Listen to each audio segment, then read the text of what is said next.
दोस्तों की हाल चाल है जनाब, तुसी वेखदे पे हो अपना देश पंजाब टीवी ते मैं तुहाडा मेजबान मुहम्मद नदीम खरल।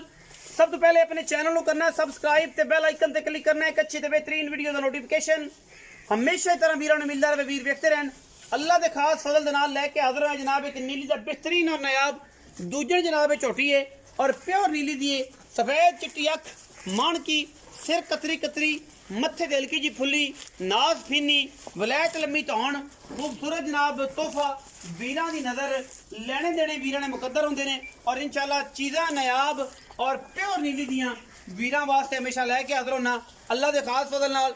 मैं पूरी नस्ली पूरी खानदानी एक हड्डी और मैं 4 फुट चौड़ी मगरों अगों जनाब कट्टी रुग रुग दा खूबसूरत थन पिछे बटन भी नीली दे लगे हुए ने। लोग शौक रखते हैं नीली के बटना का गब्बड़ माझे 5 दिन 7 दिन 10 दिन सूण च लैंदी है।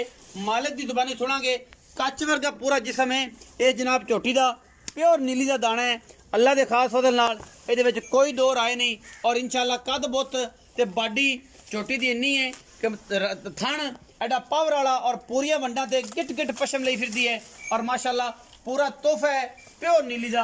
अल्लाह के फजलो करम नाल कोई कमी कुताई किसी किस्म की इहदे विच नहीं हैगी। मैं उन्हें बिल्ली अख सिर कतरी कतरी अल्लाह के फजलो करम नाल कोई किसी किस्म का वादा घाटा नहीं माशाल्लाह पंडा ला देगी। सून ते आई झोटी आशिक वेखणगे आम बंदे का वास्ता रोग नहीं चंगिया मई और मैं जिन्हों पढ़ना हर बंदे का वास्ता रोग नहीं।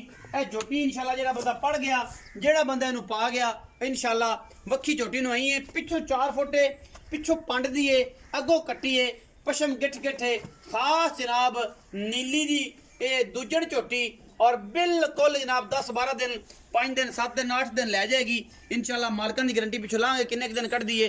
बाकी मझ दा बच्चा है गली बाती नहीं इंशाल्लाह वीरां दी नज़र क्योंकि वीर जेड़े ने वो अल्लाह दे फजलो करम दे नाल तोहफे वीरां वास्ते लैके हाज़र होने कोशिश अच्छी करी दी है मेहनत अच्छी करी दी है क्योंकि नीली दी मज्जां हमेशा अपना देश पंजाब टीवी ने दिखाइया ने और नीली बोलती है कि मैं वाकई नीली दियाँ गली बाती नहीं मैं नू थन और जनाब वलैत लम्मी धौन कोई तुन्नी कोल दा किसी पासों निशान कोई नहीं सिर काठां विच बिल्ली अख मन मन दी फीनी नास और पंडा दा वाना ये झोटी अज 10 दिन 8 दिन लैंदी है सूण चों इंशाल्लाह जो तैयार हुई दोबारा भी वीरां नाल शेयर करांगे। उम्मीद है कि सियाणे बंदे ते इहनूं पहली फुरसत च लै लैणगे इंशाल्लाह क्योंकि चीज़ ही ऐसी है कि इहनूं दूजी वारी मेरा ख्याल है कि वखाण की लोड़ नहीं पैनी। खुड्डा 1.5 फुट का हड्डी एक पिछू पंड दी अगों कट्टी ये प्योर नीली दी बेहतरीन और नायाब झोटी अल्लाह के फजल करम नाल लैके हाज़र होए हैं और इंशाल्लाह वीर राजी होणगे। बाकी गल्लां आप मालिक ना करने उन्होंने पुछने हैं कि आओ जी भाई नवीद ये झोटी के बारे पूरी डिटेल दिओ तुसीं कैमरामैन साहब झोटी विखाई रखो असीं जनाब भाई नवीद नाल गल्लां करने। अस्सलाम वालेकुम। वालेकुम सलाम वीरे की हाल है? शुक्र अल्लाह दा। भाई नवीद से ठीक है अल्लाह पाक दी रहमत। झोटी भरा दी विखाई है ये किन्नवें सूप दूसरा बार है दूजा बार कदों का सूप है?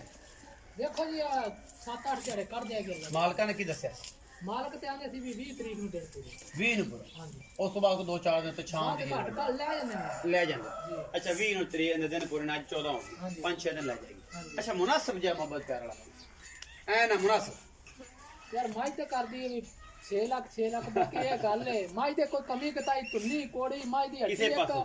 ਮਾਈ ਦੀ ਨਸਲ ਮੈਂ ਮਗਰੋਂ ਐਡੀ ਹੈ ਤੇ ਕੱਟੀ ਹੈ ਅੱਗੋਂ ਕੱਟੀ ਹੈ ਇਹ ਅੱਖਾਂ ਨੇ ਵੇਖਣਗੇ ਜਿਹੜੇ ਤੇ ਆਸ਼ਿਕ ਨੇ ਬਿਰਲਾ ਵੇ ਮੈਂ ਕੋਲੇ ਤੇ ਆਮ ਬੰਦੇ ਨੂੰ ਮੈਂ ਤਾਂ ਨਹੀਂ ਪਤਾ ਲੱਗਦਾ ਐਵੇਂ ਹਰ ਬੰਦਾ ਹੀ ਲੱਗਿਆ ਕਿ ਮੈਂ ਜਿਹੜੀ ਤੇਰੀ ਚੰਗੀ ਹੈ ਇਹਦੇ ਵਿੱਚ ਕੁਛ ਅੱਛਾ ਹੁਣ ਮੁਨਾਸਬ ਜਿਹਾ ਮੁੱਲ ਕਰ ਭਰਾਵਾਂ 4 ਲੱਖ 30 ਹਜ਼ਾਰ 4 ਲੱਖ 30 ਦਾ ਜੀ ਫਾਈਨਲ ਕਰ ਦੇ ਪੱਕੀ ਗੱਲ ਪੱਕੀ ਗੱਲ ਐਨ ਬਾਅਦ ਵਿੱਚ ਵੀ ਕੋਈ ਉਹਦੇ ਚ ਦੋ ਰਾਏ ਨਾ ਹੋਵੇ ਪੂਰੇ 4 ਲੱਖ ਦੀ ਚੁੱਕ ਗਿਆ ਪੂਰੇ 4 ਲੱਖ ਪੂਰੇ 4 ਲੱਖ ਇਹਦੇ ਵਿੱਚੋਂ ਕੋਈ ਲਾੜ ਪਿਆਰ ਕੋ ਆਇਆ ਭਰਾ ਆਂਦਾ ਕੋਈ ਸ਼ਰਮ ਯਾਰ ਜਾ ਹੁਣ ਵੇਖ ਮੈਨੂੰ ਦੱਸ ਨਦੀਮ ਅਜੇ ਵੀ ਕੋਈ ਕਸਰ ਮੈਂ ਕੋਈ ਸ਼ਰਮ ਜਾ ਨਹੀਂ 8 ਲੱਖ ਨਹੀਂ ਕੋਈ 10 ਲੱਖ ਬਾਈ ਨਵੀਦ ਕੋਈ ਸ਼ਰਮ ਜਾ ਬਾਜੇ ਬੰਦੇ ਹੁੰਦੇ ਨੇ ਐਵੇਂ ਨਜਾਇਜ਼ ਮੁੱਲ ਕਰੀ ਜਾਂਦੇ ਨੇ ਕੋਈ ਸ਼ਰਮ ਜਾ ਯਾਰ ਆਇਆ ਨਾ ਇਨਸ਼ਾਅੱਲਾ ਤਾਲਾ ਕੋਈ 19 ਵੀ ਹੋ ਜਾਏਗੀ 19 ਵੀ 4 ਲੱਖ ਰੁਪਏ ਛੋਟੀ ਦਾ ਡਿਮਾਂਡ ਕਰਦੇ ਨੇ 19 20 ਵਿੱਚੋਂ ਹੋ ਜਾਏਗੀ ਲਾੜ ਪਿਆਰ ਵਿੱਚੋਂ ਹੋ ਜਾਏਗਾ।